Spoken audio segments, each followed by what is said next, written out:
Broadcasting live from the Business Radio X studios, it's time for St. Louis Business Radio. Now here's your host, Michael Greenberg. Hello and welcome to another episode of Talk with the Top St. Louis. Today I'm on with Carter Rethwish, the Cardinal Cowboy. Carter, how you doing today? Great, Michael. How are you? Pretty good. Now, besides it being the Cardinal Cowboy and inspiring Cardinals fans throughout the area, you are also an entrepreneur, correct? Yeah, I decided after my last big gig, I worked for a little brewery based out of St. Louis, some people are familiar with, called Anheuser-Busch. And I ran email systems with them. I had about 6,000 users. I built the servers, maintained it, did all that fun stuff. Did some routing stuff. We used to send out blasts. We'd send out about 50 million emails in about 3 hours through my servers. My email was carter@budweiser.com. And then we all know what happened with InBev. So I went off to work and said, I'll get into sales, did some Google stuff, which was really exciting. Became one of the top guys in the world for that. And then I said, I could start my own company and do this myself. And then it's been a wild ride ever since. That was about 2008, and then 2009, and then started my company in 2011. Awesome. And was that around the same time you became the Cardinal Cowboy? The Cardinal Cowboy I'd actually been doing since 2004. Okay. Kind of my side entrepreneurial piece. And I'll never forget the day I was in my bedroom and I had tickets to the Cardinal game, and I decided, all right, I've worn the hat and the jersey to the games many times, and people get a kick out of the hat. And I just had a Cardinals jersey. I said, today, you know what? I got baseball pants. So I'm still playing some semi-pro baseball. I've got some white baseball pants. I'm going to wear the pants to the game with the whole get up, and let's see what happens. Got an incredible response. That was September back in 2004. And would you agree we are definitely the best fans in baseball? Oh, yeah. I mean, I've been around to a number of different stadiums, and I meet tons of people around the world from different, especially around the United States. And people talk about it all the time. I recently was at the All-Star game, which was kind of neat. All expenses paid trip. I got that whole thing paid for to go to the All-Star game. Tell you more about how I did that. That was pretty cool. Met a guy. He's like, I've been to 20 stadiums. I said, well, I haven't been to 20. I've been to about 15. And he said, but of all the 20 stadiums I've been to, and he's not from St. Louis. He said St. Louis had the best fans and the best stadium to top it off. So that was kind of neat. Third person. Not hearing directly from the Cardinal Cowboy. That was I'm going to be biased, right? But he that's what he had to say. That is fantastic and true for anyone not in St. Louis listening. Let's talk a little bit about what you do on the day-to-day. You're operating your primary business, which is? Internet marketing is my primary focus by now. And it's turned into a number of things, and it's transitioning into a major focus with a company that does most of their business online and through networking. Internet marketing is where I'm bringing a lot of it too, but it's the largest travel organization in the world. So those things have all kind of combined now. Oh, wow. Very cool. So your experience is primarily with big brands. Yeah, I mean, it depends. I've worked with lots of small businesses, and I've developed a product now that has really taken off, helping the little guy, the small business, with something that I can really get their message out to millions of people through some automation, some systematized stuff we've done for very efficient, very low cost. And that's really what led to this. I was doing a promotion for a resort as well, how that came about. And the resort guy said, hey, I got something way bigger than this. Why don't you work with me on this? So I put a lot of focus on that. And I had a great meeting this morning with a realtor who had heard my story and who I am, what I do, and what I actually do for a living. And now they're excited because I'm going to help them promote a charity. I do a lot of charity stuff, and they're excited for what I can do to help them expand their business with the reach that we have. And it just turned into one thing leads to another. If you just keep doing good work, there's always hurdles. There's always things you have to overcome based on what was going on with a business and how you got to jump in and help fix things or turn things around. Or a lot of times you're battling with a competitor, right? And he's telling them they should do this.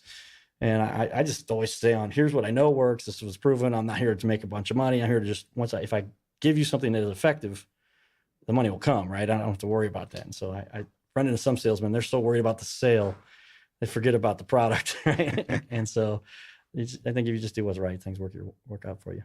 Yeah, great. Tell me a little bit about the process you've developed. Well, for the internet marketing piece, yeah, it's kind of evolved. Got into this new marketing called AdWords a number of years ago from a little company called Google. I don't know if you've heard of these guys. Once or twice. They're kind of an up-and-coming company, I think. But yeah, Google, I mean, I'd heard about the Google launch and IPO and all that stuff back when I was working in Anheuser-Busch, but fast forward to 2000, 7, I kind of knew my days may be numbered. I had some insight into this takeover might be coming, and started reaching out a little bit and started doing some stuff with AdWords. And then that turned into something where I went to work for the largest AdWords company in the world associated with Google and became one of their top guys, and then started my own company. But it quickly evolved into AdWords became very popular, but it also got very expensive for a lot of people. And so a friend of mine who's actually a former Cardinal, Kerry Robinson, said, "Hey man, I got something here. These guys got a product they would like me to help promote. Take a look at this, tell me what you think. I know you're kind of a computer nerd." So I'm playing a little golf with Kerry, and he's talking to me about it. So I'll take a look at it. It's $100. What do you get for this? And what it amounted to, it's a tool that will allow you to automate the way you can send out messages. And when I dug into it, the guy was trying to explain to me how it worked. And I said, "Just step aside from the computer, please, and let me log in and give me the access to this." And when I saw what it could do, I realized the power behind what you can do now with social media. For so long, I was like, social media is cool, and you're posting a bunch of stuff, but who are you getting to? And then when I saw the leverage you could get behind getting to a lot of the organizations that you can become associated with, and the message you can send to those, whether it's Twitter, LinkedIn, Facebook, now Instagram is big. I can send out a message to 250,000 people in a couple hours, that are people that are pretty well connected to the area that I want to be connected. It could be a lot more than that if I want to expand that, outside of St. Louis and nationally and a lot of stuff. So now you just systematize that and share it with people and say, here's how I can show you how to get your message out in an effective way that you can track, and you can see exactly what the results are. We've gotten to where now we can guarantee what you're going to get, because I know if I send out X amount of posts, I'm going to get X amount of visits, and then it's on you guys to transfer that into business. But it's turned into a pretty powerful little tool, and we can do it for really inexpensive, and it's really helped the small guy. Wow. That is truly a fantastic product. Yeah, it's neat just to help the little guys who right now, I mean, a lot of time they can't afford $3,000, $5,000, $10,000 a month. But this is way, our stuff starts off at $500 a month, and we'll even work with starter packages. And if you could bring in a couple agents or whatever, and I designed it and set it up and configured everything. And so it's up to me what we charge, but that's kind of, we got actually a couple promotional things we can do for a lot less than that, and kind of give you a taste of it. And it's pretty exciting, because now you give the little guy access to millions of people if they just know how to do it, and we show them. Awesome. So let's switch gears and talk a little bit about the Cardinal Cowboy. All right. Now, you're helping small businesses, and you're also helping people through both charity work and through public speaking. Yes, definitely. Tell me a little bit about that. How'd you end up moving from wearing the stuff to talking about it to helping people through it? Sure. So it pretty quick evolution. When I saw people kind of gravitated towards this guy wearing a whole baseball uniform, and I quickly made a replica World Series trophy. The first World Series trophy replica looked terrible by today's standards. When I got there from a distance, you might get confused that that's a real version of the actual trophy. It's just a little smaller. I always joke with people, it looks bigger on TV, doesn't it? And then when you get up to it real close, you're like, okay, that's not quite, platinum and all that, but it looks kind of neat. But the first version, and that's just kind of, so I said, hey, I'll just take these people's pictures. And I've got the camera at this point. I had a digital camera back in 2004. That wasn't the status quo back then. And I would say, your picture for free on Cardinal Cowboy. And I literally cut up pieces of paper that said cardinalcowboy.com. Your picture is for free. Ended up getting 500,000 hits in about 2 weeks. And I was like, okay, now we got something. What are we going to do with this? And I realized quickly that I could take, my long-term aspiration was to help people that have been through some traumatic situation like I was. A lot of people don't realize I was hit by a drunk driver back when I was 19. And that effectively ended my professional baseball aspirations. I had won the same award that a guy a few years later won the same award I won for most valuable player for Slava for my team. He won it for his team. He also won it for the league. Same as Brian Rupp, but a lot of people remember a guy named David Freese, and then Ryan Howard, and all played in this real competitive league together. Just they were a little bit younger than me, and then was on my way in college and got hit by the drunk driver. And so they gave me less than 50-50 odds to survive. They then said, well, he survived, but you're going to take care of Carter for the rest of his life. And so when I got this attention with the Cardinal Cowboy thing, I realized now is my chance to share my message with, I had experts telling me and my parents in particular, what I was not going to be capable of doing. And I just refused to listen to it. And even my parents were kind of shocked. They're like, well, you can't go back to school. The doctors are saying, but I stayed in school. I went back that semester after being in a coma for a week, and then out of class for another week. And my college professors were calling my dad saying Carter should not be here. He can't remember his name. He can't walk to remember. And my friends would walk me to class every day. But that turned into, this thing that now has migrated into this philanthropic effort. And so I just go around and my message is to just try to inspire as many people. So I created a card that I started handing out to people, and then it turned in. Dave Freese said to me, I talked to him a couple times, we know each other a little bit. And he says, man, the players love what you do. You get the crowd going. That gives us a little bit of that extra edge with that emotional, pump from the crowd. They call it the 12th man in football, right? But I did that, and I said, you know what? I'm going to take this picture that I had of me on the field. I've got them in my pocket all the time. I got one here. So, and it was for a charity event that I volunteered. And they said, why don't you be the spokesperson? You can announce the batters when they come up. So Carl Lund is a great photographer. And he says, hey, we got to take your promo shot. And I'm like, of course we do. And so then I said, hold on, this. And I said, wait, let me look up to the sky to the right and on the field there and at Bush. And that was kind of neat. I said, I'll put a little inspirational message on the back and say, hey, and on the front, it just says dream and then chase your dreams. Because my message to so many people has been, everybody dreams. The hard part is going after your dream and actually going after it. And I just was determined to do that. And just about anything I set my mind to, it's one thing after another that I accomplish. And this is all after I was in a coma. This is after the experts said I wasn't going to be able to take care of myself. And previous to that, they said I was going to survive. But I pulled the ventilator out of my own throat and I got my arms out of the restraints to do that. And they said, he is going to survive.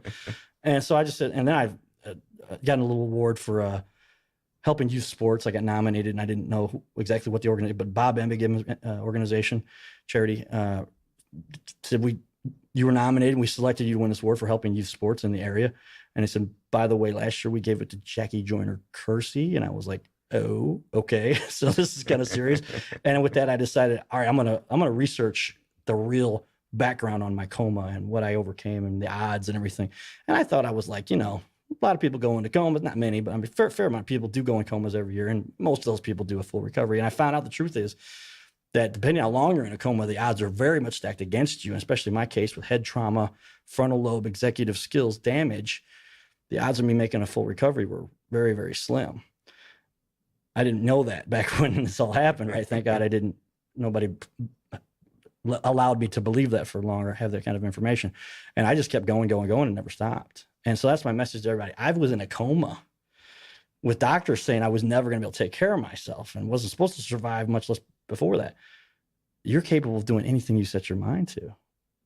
Look at what I've done after going all through that. I understand you didn't get the grade or you didn't get the promotion or the boyfriend or the girlfriend or the wife situation ended the wrong way, but that's not going to destroy you. I was in a coma. If I can overcome this, and people look at me and they're like, I'm not 7 foot tall and can bench press 300 pounds. There's nothing about me that's just like, whoa, this guy, well, he's got a big advantage. Look at me. I'm 5'9", 5'8" and a half, 5'9" with cleats on. And I just was always working harder, believed that I could. I never stopped. And I went after whatever I had in front of me, despite what anybody told me that I wasn't going to be able to do. And then, so that's my message. I go on and try to share that with everybody. And now it's turned into, I've been asked to be the spokesperson for the Covenant House to talk to those kids. I was asked to speak as a guest and kind of blew them away with, hey man, look, this is for real. I don't care where you come from. I don't know what your background is. I don't care what disposition you have or what hurdles you've had to overcome. Absolutely anything you just unrelentingly go after, you can do. It's just, are you going to quit or are you going to go until you get there? So that's the Cardinal Cowboy message. I think that's a message we could all use. Thank you for sharing that. Yeah, well, that's it. That's what I do. I'll leave one of these with you too. Oh, perfect. I'll have to sign it for you. Then it's a contract. Once I've signed it, you don't have to sign it. I sign it, give it to you, and then you have to do that. Chase your dreams, or else I get the card back. Some kids don't want to give the card back. I will accept that contract. A lot of kids, that's my challenge to kids. And I say, they don't want to give the card back. So I said, well, then you have no choice. You have to chase your dream.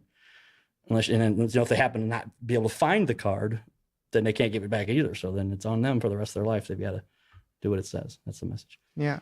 It's a good deal, I think.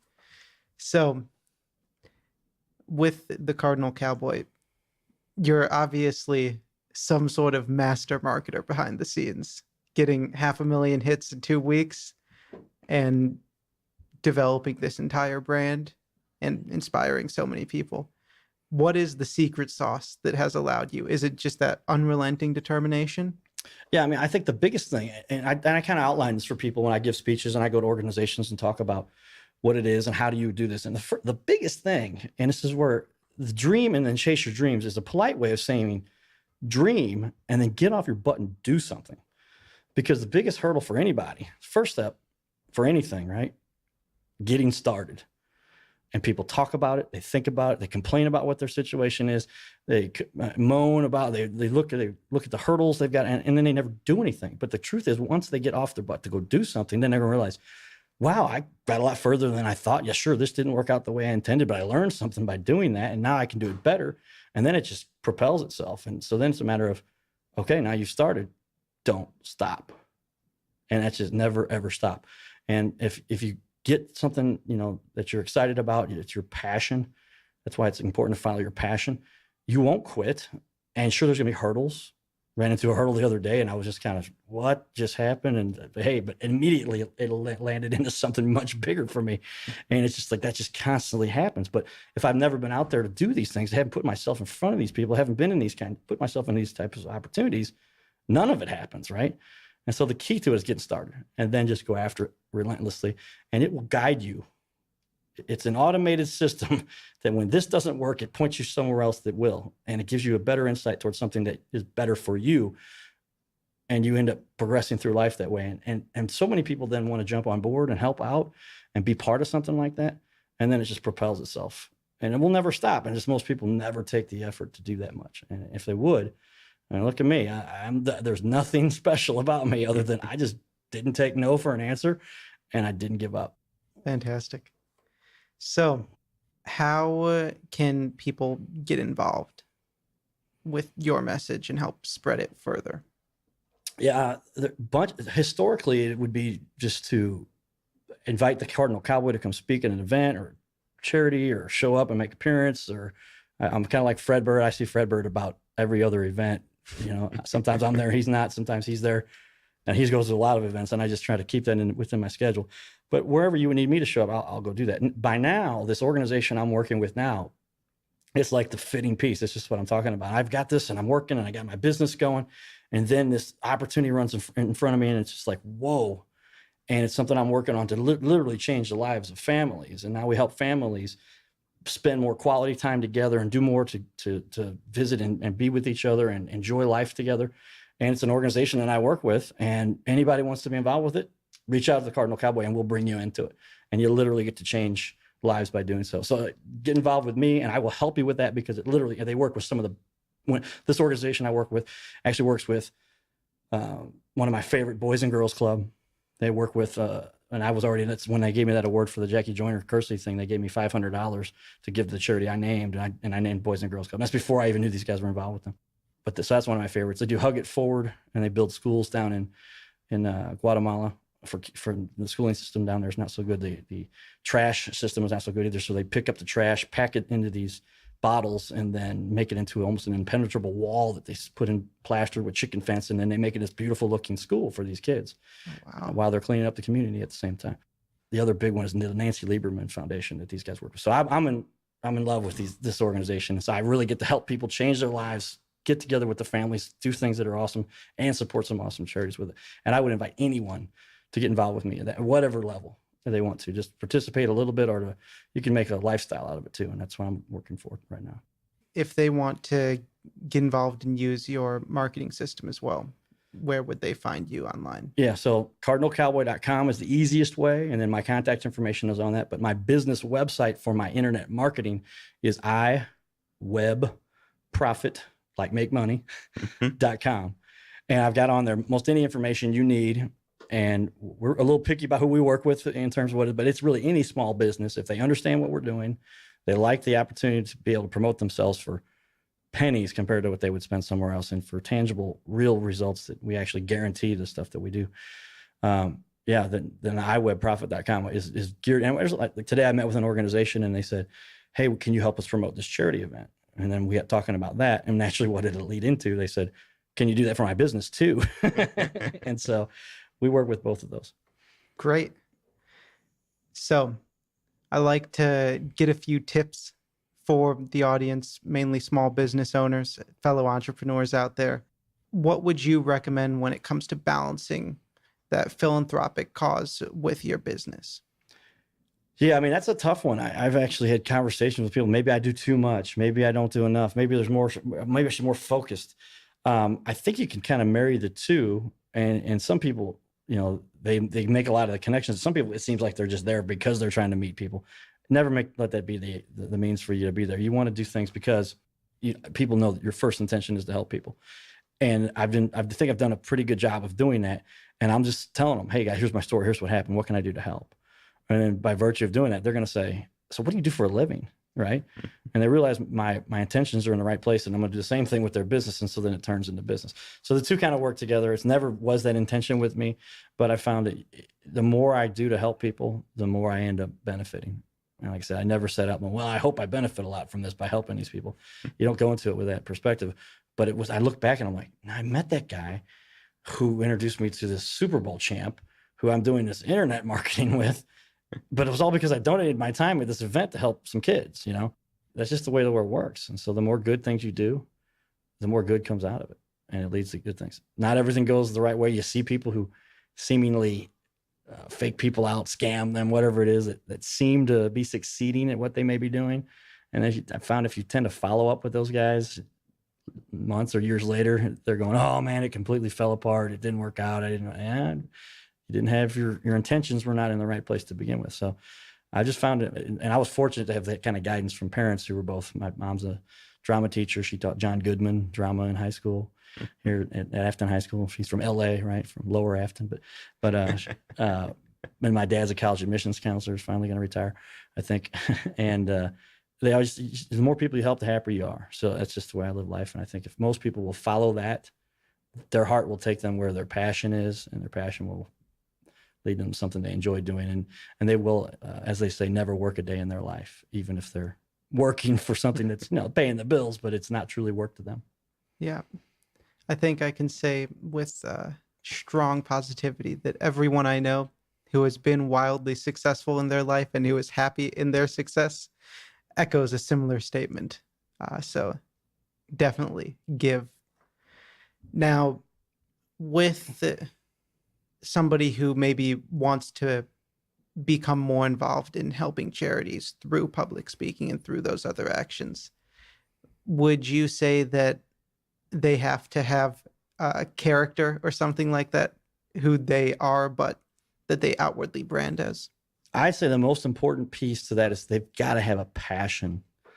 I don't get up in front of a crowd and start shaking going, what am I going to say to these people? That doesn't cross my mind. My focus is entirely on what is the message I'm going to get to these kids, because I care so much about, my message that can change some lives and I can inspire some people. People are like, why don't you get afraid? What's it like speaking in front of thousands of people? I'm like, as far as I'm concerned, there's 3 people in the room, and I'm looking off into the crowd, but I'm focused entirely on my message. So if you have something strong that you believe in, you realize it's going to change lives and you can make an impact, all the other pieces fall into place after that. And then there'll be organizations that will invite you to do things, and you might focus on some specialty, whether that's, education or legal or internet or philanthropic or whatever it is. And then those organizations will naturally gravitate towards you. And then, you can tailor your message to each one of those, but have something that you're passionate about, and then go for it. People say, how do you get these gigs? How do you line up? Well, they come to you. People reach out to you. I mean, we got this new thing called the internet, right? And social media. And I get people all the time that will Facebook me directly, and I don't even know who they are, but they'll say they saw me at an event and they just love the message and they thought it was incredible what I said, and they really want to appreciate what I'm doing. And my message back to them is, okay, go do something now. You've got a little more information than you may have had. Maybe I've helped hopefully inspire a little more confidence. Most people, they just don't have the confidence. They don't believe that they can do it. That's why I go back to my original. You can do it. I was in a coma. The doctors said I was not going to be able to take care of myself for the rest of life. If I can come out of that to where I've gotten here, and I'm not some big world famous guy, I plan to be there someday, and at whatever level that is. But as virtue of by helping enough people, and all of that stuff falls into place. If those are but go for it. You don't get anywhere by thinking about it. You need to think about it for a minute to kind of organize your thoughts. Too many people overthink it and analyze and then talk themselves out of it, or they talk to somebody else who is wildly unsuccessful and listen to these people. This guy has not accomplished anything in his life, but he told me I shouldn't do this, so I'm going to go with that. Really? but you're comfortable because that person you've known for 15 years or whatever. I'm like, put yourself around the right people, put yourself in the right situation and go for it. You are not going to be a wild success within 15 minutes. That happens on most people see these people who are famous and go, wow, wouldn't it be incredible? They got their 15 minutes of fame. You didn't know that for 15 years, they've been beating the streets, running around, auditioning, doing whatever they got to do to get there. And then that's when you saw them. And there was lots of legwork behind that, but it pays off. Or, spend the rest of your life just showing up for work every day, periodically, if you feel to necessary. And then, wake up one day and be 75 years old going, what have I done with my life? And I just can't imagine being that way. That's a great message. Just to reiterate the core, it seems like your core philosophy is to follow your passion, follow your dreams, and just don't stop going for it. That's it. Great.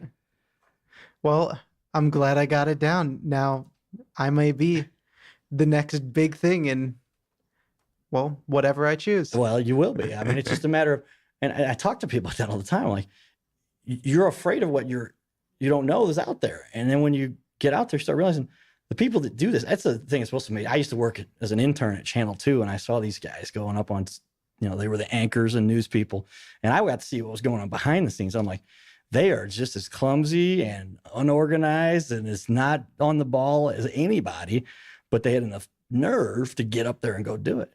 I never knew Pat McGonigal too well behind the scenes or anything. I never worked with him, but Pat's now the morning anchor on Channel 5. And I didn't realize, but Pat and I went to SLU together there at St. Louis University.